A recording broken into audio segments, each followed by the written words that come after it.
Yo, what's up guys, say Chronicles here with a video on room management. I haven't made one for this game at all yet. I think it's pretty difficult to get a grasp of like, okay, what's good, what's useful, and what's not. So I definitely tried to make that video. It's a part of the stream that I did yesterday, so mainly the highlights of that. So bear with me if it's maybe kind of jumping back and forth. Also, I would really appreciate it if you like this video and subscribe to the channel. Definitely trying to grow this channel out. Also, please check out my previous video, which is a promoted video. It will be the first link in the description, just to help me out a bit on that one. And enjoy the video. I'm not going to say that this is the optimal way, this is the best way to do your room management, but this is my way that I did my room management. And at some point I kind of got a grasp of it, and it's something that you just have to do a bit, and then at some point you get a feeling for it, and it might take you a little bit of time, but you will definitely get there, and I hope these tips in this video will definitely help you out. So enjoy the video. Room management guide. We have a lot of tickets that were used, really a lot. I had, well, as just mentioned, I had 1670 or so, and I used all of them. Most of it was in, I used a bunch in this one. I could actually insta clear it. This one I couldn't, and I used about like 100 or so in this just to get like some shield and destroy runes in. But then you have a lot of runes. Where are you going to store all of those runes? Because no way you have enough rune space to store all of that nonsense. Because this goes to, I think 700 if you do all of the stuff in the end. And then here you have, well, you can add more slots to these. And if you add a slot to this, actually it counts for all of them. So if I add one more, it's for all of them adding one more, which is actually pretty nice. I didn't know that part.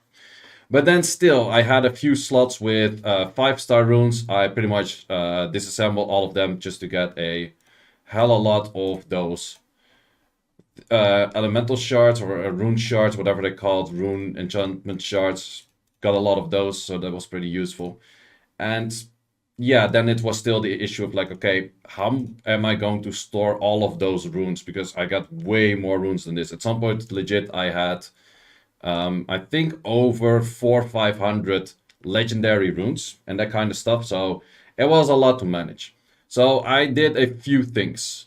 So let's start off with the first thing. I'm going to show the whole thing in the screen right now, but let's start off with the first thing. So we make rune storage. So we farm until all of the rune storage is full. So kind of did that.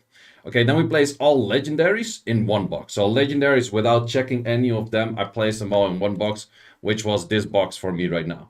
So to do that, the best way is 6-star legendary. Okay, and then we want to, it will drag some in, that's fine. Okay, we store all of those. So we have all of that stored. We're gonna look at them later because you don't get that many legendaries and you get a lot of heroes. So then we go for the next step, which is checking all heroes and locking the ones with potential. So what I did for that is simply saying, okay, I just check, okay, which one has potential? And potential is actually kind of a relative thing. Like, what do you feel like has potential? I actually, for myself, I went for this. So for heroes, I was looking for 135, at least 3 lines good. Maybe if there's like a 2.5, meaning like, okay, 2 good, but 1 maybe a flat stat, that could be good. Also, very important factor to look at is flat stats in this game are good on 3/4 stars or low base units. So what that means with the low base units, let's say I want to make my Tessa tanky, you can give it an HP %, but actually a flat HP might probably even do similar to more. And if you go for 3 to 4 stars, let's say you're giving your Tion runes or your Shushu runes, flat stats on those definitely are worth it. So it's not all flat stats are bad in this game. So yeah, then we're checking, okay, what has potential? So this kind of has potential, and you just go through the whole list. I already logged quite a bunch of them from combining what I did before, so I didn't add too many new runes. This doesn't look that great. Sometimes I feel like, okay, I saved something that I feel like, okay, maybe it's not that good, or maybe I actually threw away something that had potential. So it's sometimes kind of hard to see like, okay, what has potential, what doesn't have potential. So these are actually pretty similar runes, or exact same runes. But yeah, you kind of gotta get a feeling for it. And for me, I have some Summoners War experience, I guess. So I can use that to say like, okay, what does or doesn't have potential. So once we do all of that, currently I don't have that many because I only finished just a run of like 40-ish runes or so, or 40-ish runs. So we have all of that done. Okay, then we go to the next step. And the next step is combine all heroes without potential and lock the ones that you get with potential. So for that, you go to the rune combination.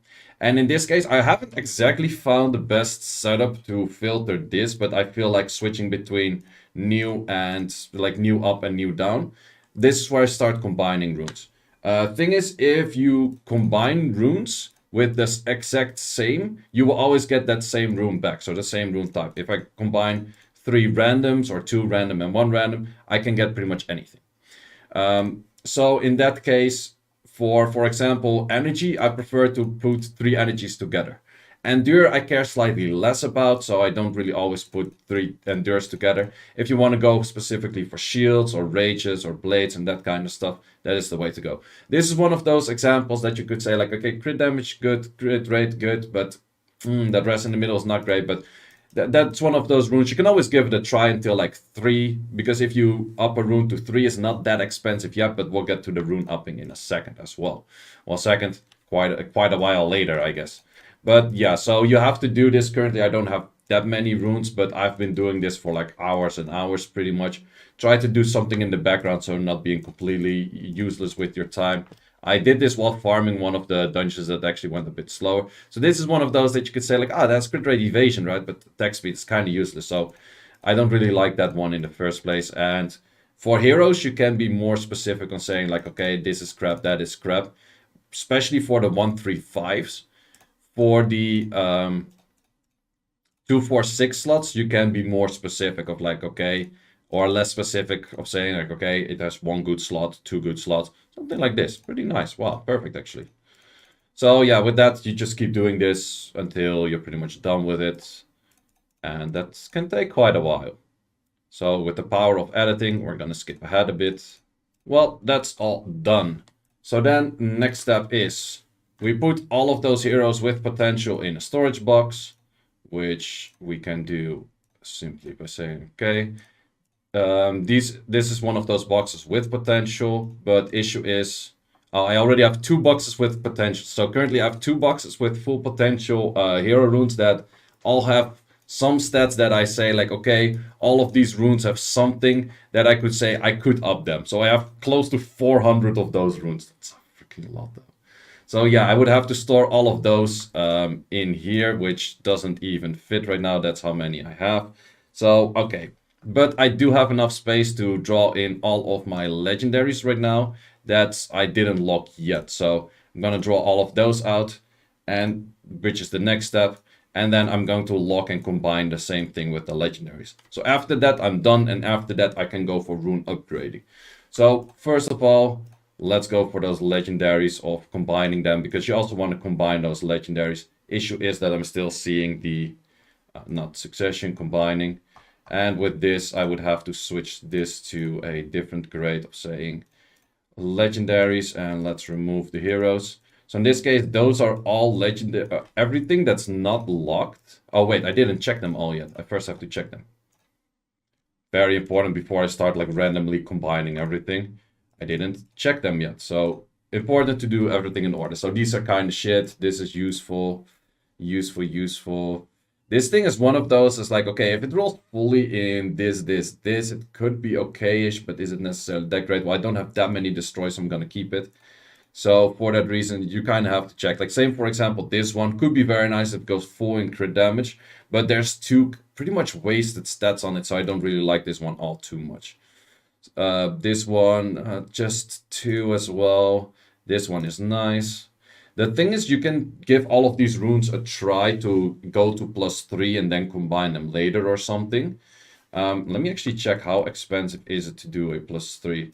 +3 is not that expensive. 500 sky stones. I do have a decent amount of sky stones.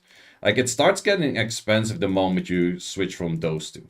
So you could say like, okay, I'm going to try everything to get a triple roll in it, but you still have 2 wasted rolls. Even if it fully rolls in HP and evasion, you still have 2 kind of wasted rolls.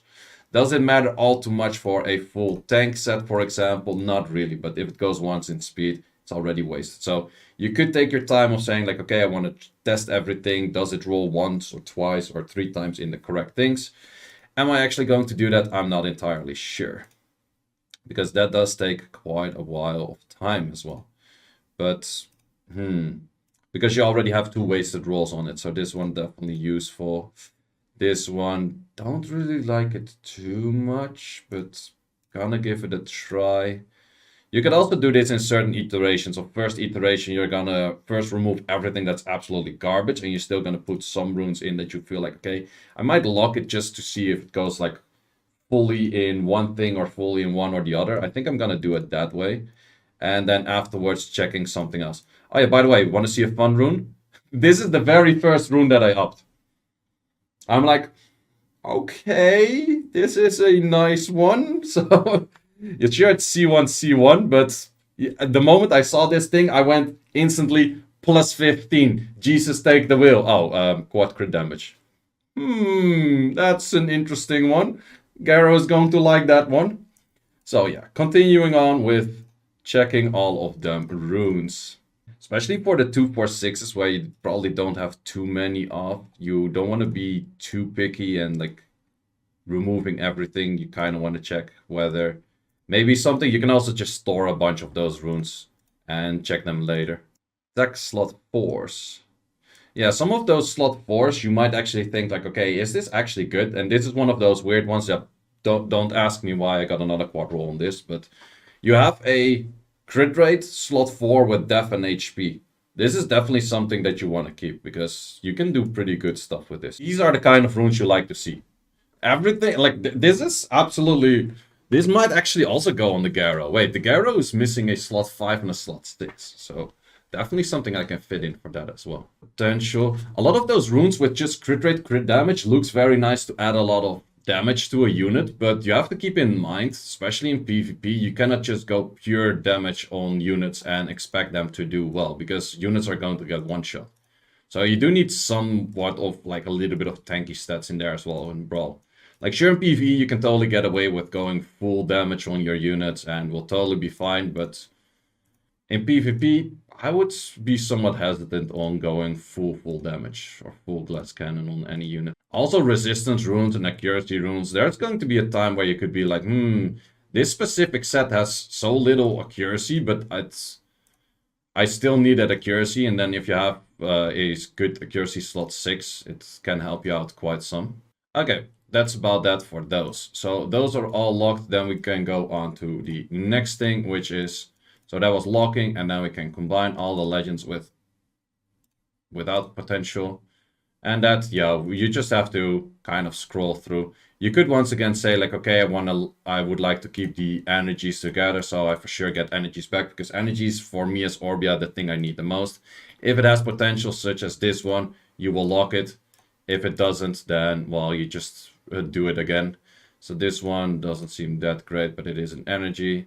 So I kind of want to keep these energies together, and then everything else I just do randomly. Defense might actually not be bad. Okay, so that's done for all of the runes. Then we pretty much can start upping runes. So with that, yeah, I'm not entirely sure what is the best approach for it yet. You could say like, okay, I'm going to try everything to +3s, and then everything that's good to +6, and then everything that's then good to +9s. But that's going to cost you a lot of sky stones and everything before having anything useful. So what I actually heard from Make It a Bot is focus on runes first and monsters later. But actually for me as this, I think I am going to focus on, okay, what kind of sets do I want to complete? And then search for the runes with it, kind of. And then go from there. A thing which she did mention, which I totally do agree with, is if you have, if you put these books and galaxy stones, try to keep the same things with each other, especially because you can transfer them from one part to another part. It is very useful, and I also did that for my previous runes. I kept everything kind of together of the same thing. So not that you have a crit rate and an HP, because that doesn't necessarily fit the next rune that you might place it on. So definitely try to keep those two things together. And then also if you switch one rune to another unit because you get a better rune or it fits better on another unit that you pulled or anything like that, it's a lot easier to switch things back and forth rather than saying like, okay, one thing is crit rate, one thing is accuracy, but I don't actually need accuracy on this unit, or I don't need the crit rate on this unit, something like that. So yeah, you have a bunch of options that way. Yeah, this is actually my set that will end up on the Garo. And I am actually going to change this set. I have already used these accuracy things, but I want to have destroy on Garo. So in my case, I'm actually going to go towards specific units, try to fit in a set, and then go from there, and then try to fit in like, okay, what kind of runes would fit with that specific set. Also, in the meantime, as I mentioned before, try to do something useful at least. So let's go to one of those hero areas and just farm it for a while. Normal runes that are good like that.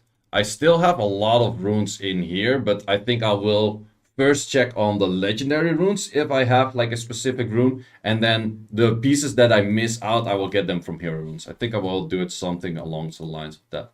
Okay, just have to ignore the bottom two. Egg, nice. Attack, okay, please def. More egg, nice, nice. Okay, we're out maxing accuracy already. But there's some good accuracy line in that, that's good. Wait, these rolls together already... How much overstack do I have on accuracy? 80... Okay, so it's 0.8 over. Which is fine, I don't mind 0.8 over. So I just need to have those two runes of 0 of accuracy. That's actually fine. But 100 accuracy Galleon, I don't mind it actually. Not at all. Okay, these I kind of want to have HP and defense in. Okay, HP defense that, HP defense that, HP defense evasion. This one has more potential, I would say. But let's see if we have...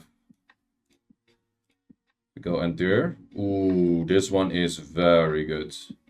That's exactly all stats we want. So we're probably going endure routes. This one, too bad that this one has Ack in there as well, because the Ack is kind of useless. But this is pretty nice too. So I hope it doesn't overstack the resistance. Okay, not bad. Crit damage. I think we have a set over here, boys. I think we have a set over here. Resistance isn't maxed out, but I think I'm kind of fine with it.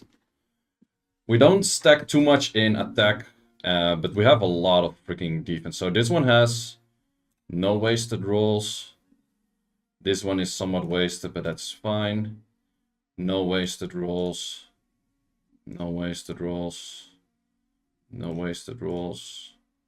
One wasted roll. Okay, so there's only one wasted roll in this whole freaking thing. I think that's a set and a half right there for a Galleon. And this thing is already 136 without plus 12ing the whole set. Without booking the whole set.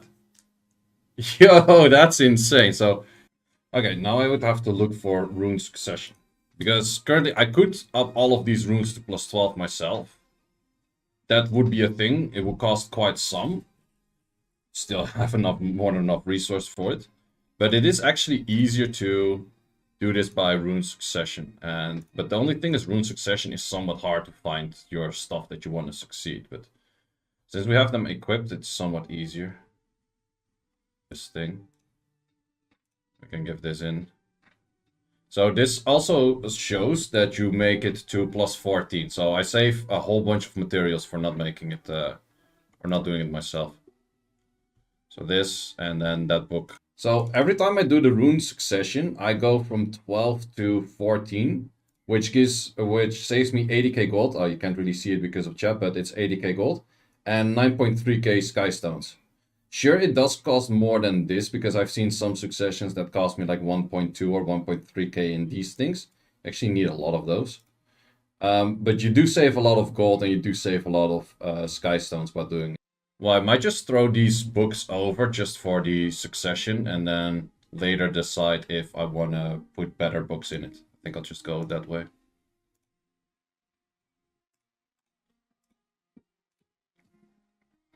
Okay, so these books that are on that room weren't that great. Okay, the rune succession is definitely something that takes a lot of time. So we have those done. Next to, what are the options I have? Ariel is an option. Juno is an option. Juno might actually want to go for Destroy as well. Juno is an option. Tessa is actual set. What other units do I use? Could go for an Ethna set, Shushu set. Shushu, Dion maybe. Ethna is also maybe.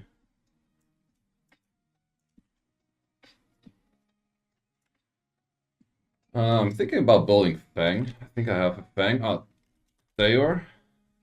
So this is also the end of the video. That's my take on the rune management. I hope you learned a thing or two. If you did, please like this video and subscribe to the channel. And as mentioned, please check the previous video as well. Hope you enjoyed. If there's any tips that you maybe have, write them in the comments. Maybe I do some things wrong, or you say I do something right. Anything, just let me know. Guys, thanks for watching. See you later. Also, check me out on Twitch. I'm streaming most days on Twitch at twitch.tv/Sejizo. So check me out there, and hope to see you in the next video.